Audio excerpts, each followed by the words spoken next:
صلی اللہ تعالی علیہ وسلم نے بعد وقت ایسا قبولیت کا ہوتا ہے جو آدمی یتیم کے سر پہ ہاتھ پھیر دے محبت کے ساتھ، یہ بچہ یتیم ہے، اس کا لاڈ اجڑ گیا، اس کا مان اجڑ گیا، اس کا ابا رخصت ہو گیا، اس کو گود میں بٹھا کر پوچھنے والا چلا گیا، بیٹا تو کیا چیز کھاوے گا۔ السلام علیکم دوستو، آج ہم لے کر آئے آپ کے لیے قاری حنیف صاحب کا بیان، جس کا عنوان ہے کہ کبھی کسی غریب کی بددعا مت لینا۔ بہت ہی زبردست بیان ہے دوستو، ایک بار ضرور سنیں۔ تو چلتے ہیں بیان کی اور۔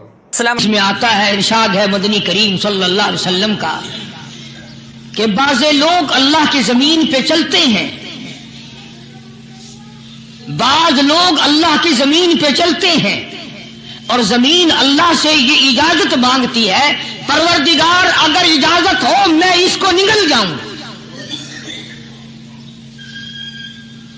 میں نہیں چاہتی کہ اس کے منحوس قدم مجھ پہ پڑتے رہیں، اجازت ملے میں اس کو لقمہ بنا کر کے نگل جاؤں، اس کو زمین کی تہ میں لے آؤں۔ اور ایک اور ارشاد ہے حضور کریم صلی اللہ علیہ وسلم کا، یوں فرمایا کہ جب قوم کے اندر تین چیزیں ہو جائیں، جب کسی قوم میں تین عادتیں، تین خصلتیں، تین برائیاں پیدا ہو جائیں تو سرکار مدینہ صلی اللہ علیہ وسلم نے فرمایا وہ قوم پھر زمین کے اوپر بسنے کے لائق نہیں رہتی، اس قوم کو زمین کے اندر غرق ہو جانا چاہیے۔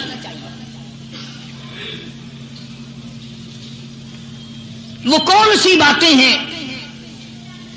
ارشاد فرمایا محمد عربی صلی اللہ علیہ وسلم نے کہ پہلی بات تو ان کی یہ ہے کہ جب قوم کے امیر لوگ، غنی لوگ، مالدار لوگ بخیل ہو جائیں، اللہ تعالیٰ نے جو ان کو سرمایہ دیا ہے، رب العالمین نے جو ان کو پیسہ اور دولت دی ہے، اس میں کسی غریب کا وہ حصہ ہی نہ رکھے۔ چنانچہ آج آپ دیکھ لیں فالتو لاکھوں روپیہ لگ جائے گا، لیکن کسی بیوہ کے گھر ایک سیر آٹا دینا، کسی یتیم کے سر پہ ہاتھ پھیرتا ہوا امیر آدمی شرماتا ہے کبھی میرے ہاتھ کی ہتھیلی نہ گھس جائے۔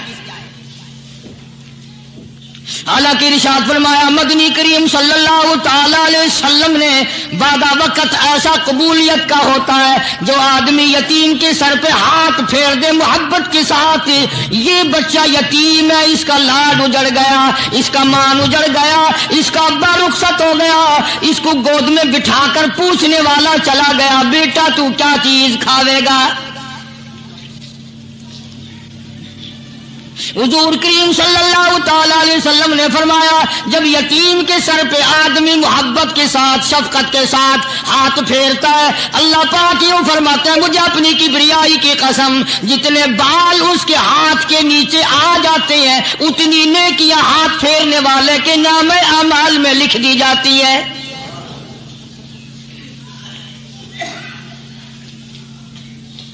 مگر ہمارے یہاں دستور نہیں، غریب کو مارو اور نیچا کرو اسے۔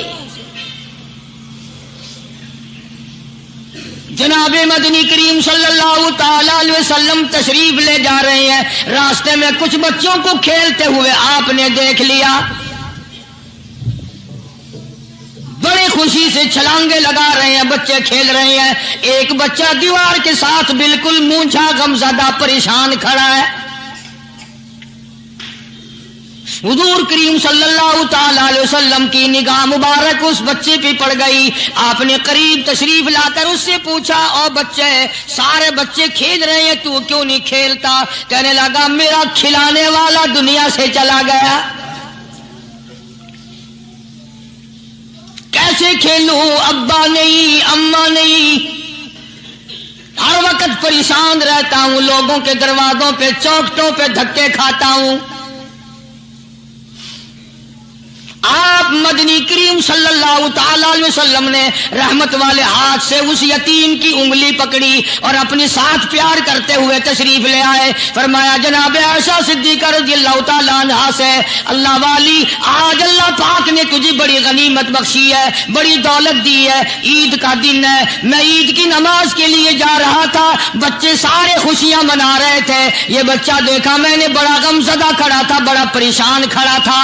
اب میں نے اس سے پوچھا آج عید کا دن ہے تو خوشی کیوں نہیں مناتا؟ بچہ نے جواب دیا میری خوشی منانے والے دونوں ہی چلے گئے.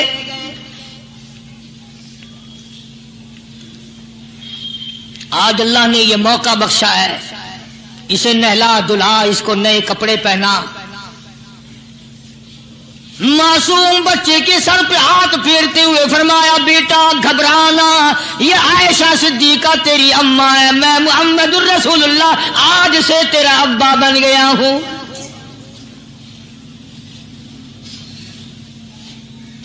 نہلایا دھلایا, کھلایا پلایا, ہنسایا, اسے بلایا, ساتھ لے کر جب حضور کریم صلی اللہ تعالی علیہ وسلم ان بچوں کے پاس سے پھر گزرے جو پہلے کھیل رہے تھے. اس زمانے کے تو بچے بھی سمجھدار تھے, آج تو چٹی داڑھی والوں کو سمجھ نہیں ہے. قبر بالکل کنارے, قبر کے کنارے پہ کھڑے ہیں پھر بھی سمجھ نہیں. کسی کو حسد نے مارا, کسی کو تکبر نے مارا, کسی کو دولت کی بیماری نے مارا, اسی کو مجذوب کہتا ہے. نفس اور شیطان خنجر در بغل. کوئی آدمی اپنے بارے میں اطمینان نہ کرے کہ میرا معاملہ ٹھیک ہو گیا, نہ جانے آخری وقت میں کیا بن جائے گی.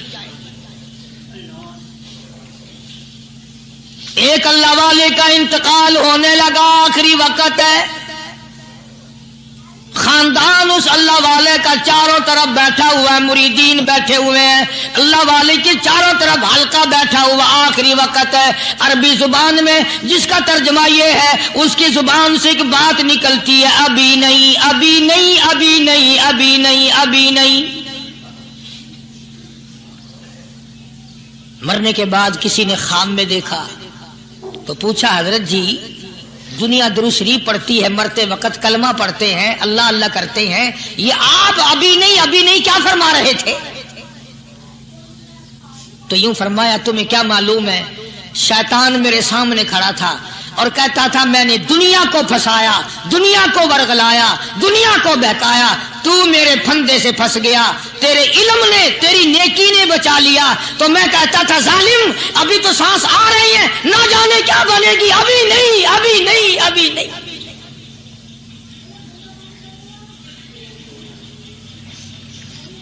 اسی کو مجذوب کہتا ہے, کیا معلوم کیا بن جائے گا, کس حال میں دم نکلے گا, رات کو کیا ہو جائے گا, دن کو کیا بن جائے گا. فرمایا نفس اور شیطان ہے خنجر در بغل, نفس اور شیطان ہے خنجر در بغل, وار ہونے کو ہے اے غافل سنبھل. آیا دشمن کا وار. 4 نمازیں پڑھی, باقی ساری دنیا کافر نظر آنے لگ جاتی ہے. میں نمازی ہوں, یہ سارے بے ایمان پھرتے ہیں. شیطان پیدا کرتا ہے یہ چیزیں. اگر اللہ نام پہ تھوڑی سی کبھی خیرات کر دی تو بہانے لوگوں کے سامنے ذکر ہو رہا ہے, اجی آج کل تو ہمارے کاروبار نہیں, ورنہ انشاءاللہ فلاں مسجد جو ہے نا یہ ہم نے بنائی تھی. بہانے بتانا.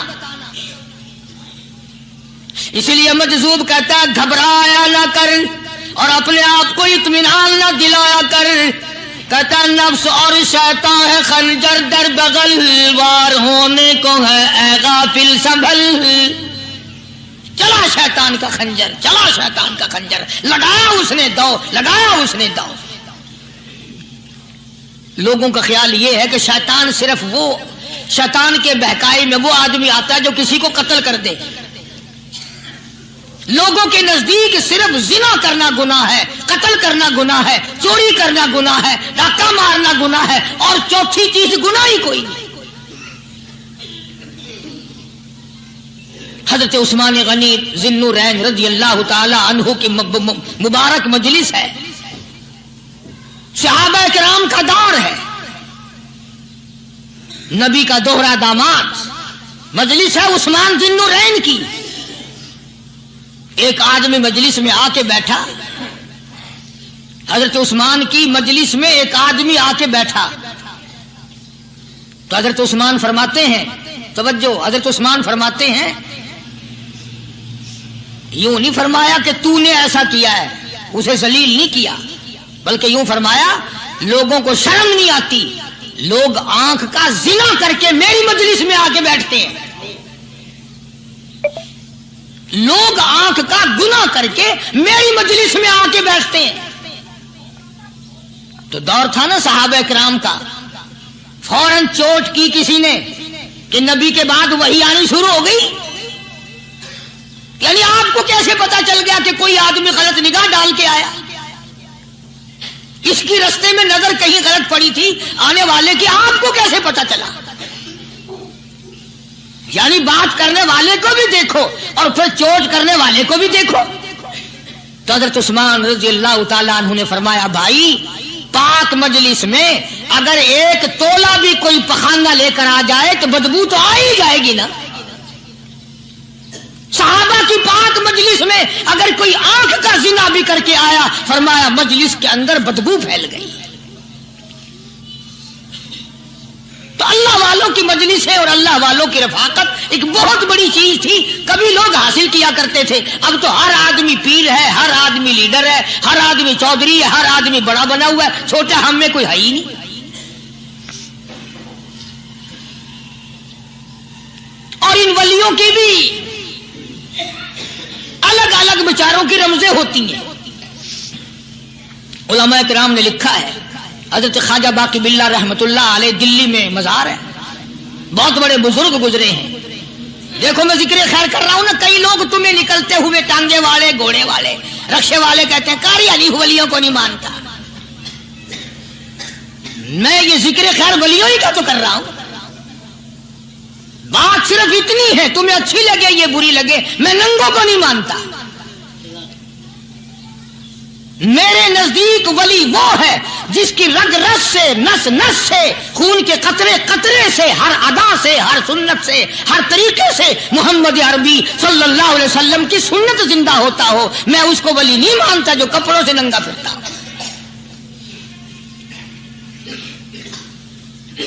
خواجہ باقی باللہ رحمت اللہ علیہ کو بھٹیارے نے دیکھا، ایک تباہی تندور والا.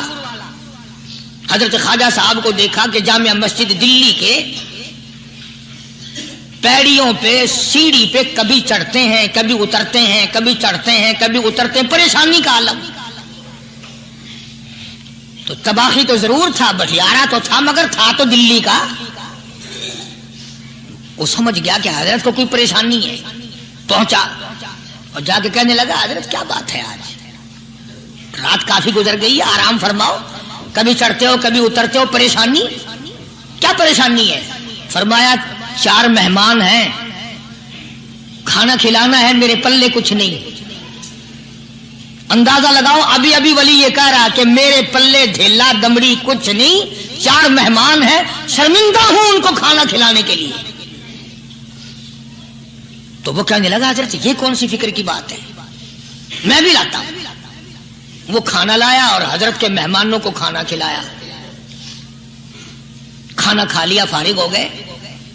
دیکھو ولی کی بات، ابھی تو کہتا تھا کہ روٹی نہیں ہے، اور ابھی ابھی وہی ولی کہتا ہے بٹیارے کا ہاتھ پکڑ کے مانگ کیا مانگتا ہے، مانگ کیا مانگتا ہے.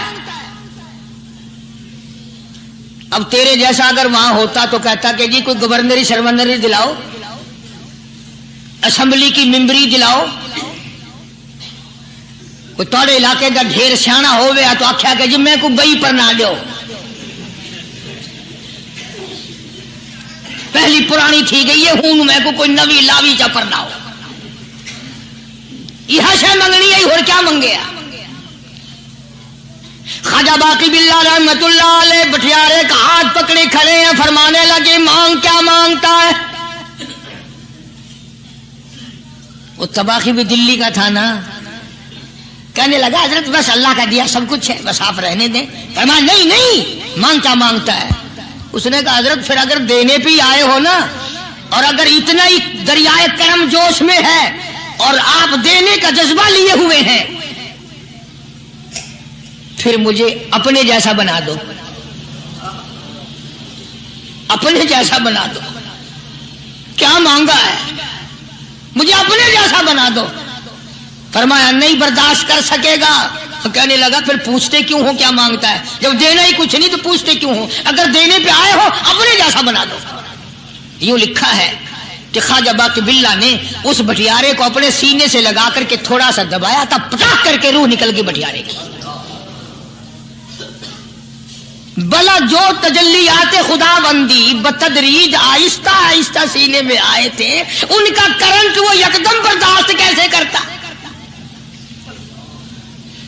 میرا عرض کرنے کا مقصد یہی ہے کہ ہم لوگ اپنے آپ کو کب سنبھالیں گے، اور وہ کون سا وقت آئے گا کہ ہم اس بات کے قائل ہوں گے اور تسلیم کریں گے کہ جو کرتا ہے خدا کرتا ہے، بندہ کچھ نہیں کر سکتا۔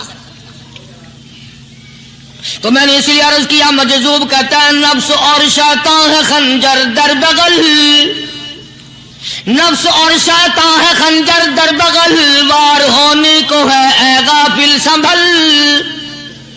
کبھی 4 دن بیٹھ کے اللہ اللہ کر لی، تسبیح پھیر لی، تو دوسروں کو یہ تو دنیا کے دھندے میں پھنسے ہوئے ہیں، میں بہت بڑا ولی ہوں، میں بہت بڑا ابدال ہوں، مجھ سے بڑا تو کوئی نیک ہے ہی نہیں۔ یہ بہت بڑی مار ہے شیطان کی۔ اسی کو کہتا کہ نفس اور شیطان ہے خنجر در بغل، وار ہونے کو ہے اے غافل سنبھل، آ نہ جائے دین و ایمان میں خلل، آ نہ جائے دین و ایمان میں خلل، باز آ بدعمل۔ کچھ تو سوچ، کس کی تو پیداوار ہے؟ کس نے تجھے بنایا؟ کس نے تجھے یہ آنکھیں دی؟ کس نے یہ لب دیے؟ کس نے یہ دل دیا؟ کس نے یہ دماغ دیا؟ کس نے یہ شعور بخشا؟ کس نے یہ ساری چیزیں عطا فرمائی؟ اللہ پاک کی ذات فرماتی ہے او لوگو، مجھے بھی بڑا دکھ لگتا ہے، مجھے بھی بڑا صدمہ ہوتا ہے، میرا قہر جوش میں آ جاتا ہے جب پیاری شکل بناؤں میں، پیاری صورت بنائی میں نے، پیارا ماتھا سونی شکل بنائی میں نے، جب میری چوکھٹ کے سوا دوسروں کے دروازے پہ جا کے تو ماتھا رکھتا ہے، فرمایا میرا قہر جوش میں آتا ہے تجھے برباد کر دوں۔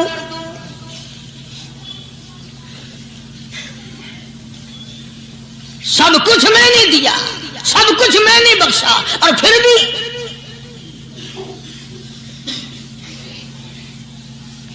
شاہ عبد القدوس گنگوہی رحمت اللہ علیہ بہت بڑے بزرگوں میں سے گزرے ہیں، بہت بڑے اللہ والے تھے۔ ایک راستے سے گزر رہے ہیں، مریدین ساتھ ہیں،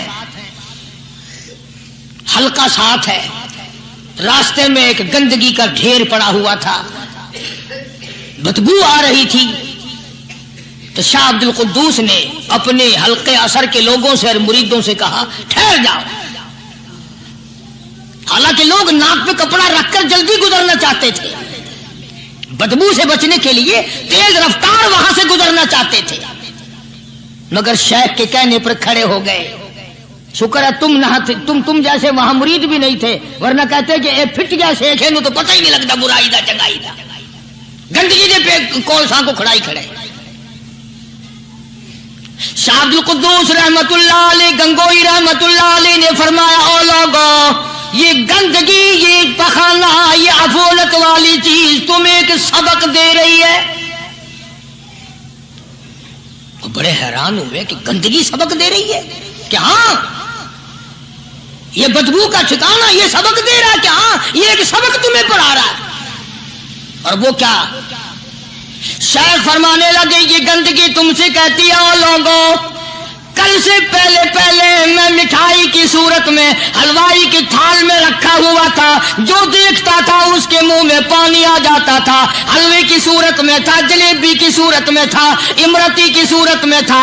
اور اے گندگی کا ڈھیر لوگوں، تم سے یہ کہتا ہے کل میں فروٹ والے کی ٹوکری میں رکھا ہوا تھا، اناج کی شکل میں تھا، غلے کی شکل میں تھا، پھل کی شکل میں تھا، فروٹ کی شکل میں تھا، مٹھائی کی صورت میں تھا، جو مجھے دیکھتا تھا اس کو میں پیارا لگتا تھا، میری چاہت معلوم ہوتی تھی، میری ضرورت معلوم ہوتی تھی، جو دیکھتا تھا منہ میں پانی آ جاتا تھا۔ او انسان، ایک رات تیرے پیٹ میں جانے کا اتفاق ہوا، او انسان آ دیکھ لے میرا کیا حال بن گیا۔